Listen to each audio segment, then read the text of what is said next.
A man survives because... Logic. Okay, go ahead. Hello, Admiral. This is Captain Hardon. Yes, Captain Hardon. Why do you phone me? It's about MGTOW bollocks, sir. One of our best men. Born MGTOW and he'll die MGTOW too. I'm afraid not, sir. He's shacked up with a Femon. What? Shacked up? Alright, he goes with him, I know, but shacked up? 3 months, sir. Well, have you checked if he's been drugged or something? There's no evidence of that, sir. He seems besotted by her. Jesus Christ! It is nothing sacred. What do you want me to do, sir? Notify me when the Femon has gone out. I'll go and see him. Do you want backup, sir? No. He'll smell the trap. I'll evaluate the situation and see how infected he really is.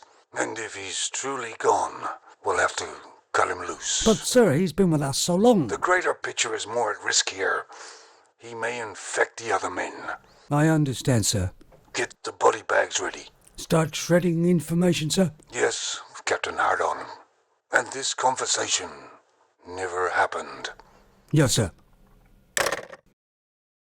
So what is woke really mean? There is a meaning for it, but in my mind, Femons have always been woke, to some extent. They are just far more woke than they ever were before, because they can get away with it. I mean, it starts all subtle-like, and then it slowly, in time, takes over everything. Let me try and explain it to you this way. A man goes through his life, and he goes with quite a few Femons, and has kinda some relationships with them. But he never shacks up with them, or gets a house together with them. He has his own house, which he has lived in for years. And if you go in his house, everything will be simplistic, reasonably basic, but functional, and comfortable and clean. It's organized. Then out of the blue, this man meets a Femon and he's besotted by her, and eventually he moves her into his house. His friends don't hear from him very much anymore, but one of his special friends finally phones him, and he goes round to visit, and his house doesn't look the same at all. No longer is it functional.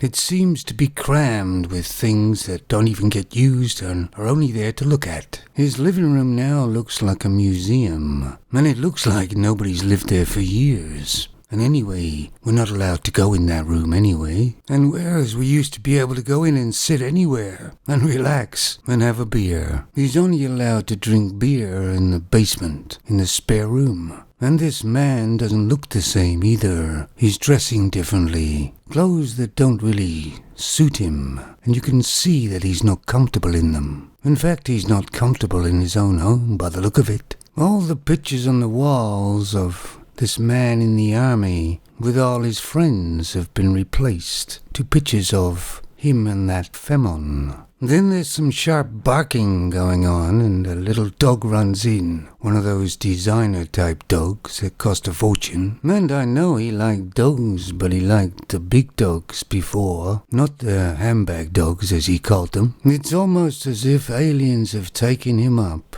and replaced him with a materialistic mannequin. The house is like a show house, but there's no life. It feels dead, and it's just for show. And as I leave the house and my friend, I realize I've just witnessed the death of a very good man and a very good friend, and I will miss him very much.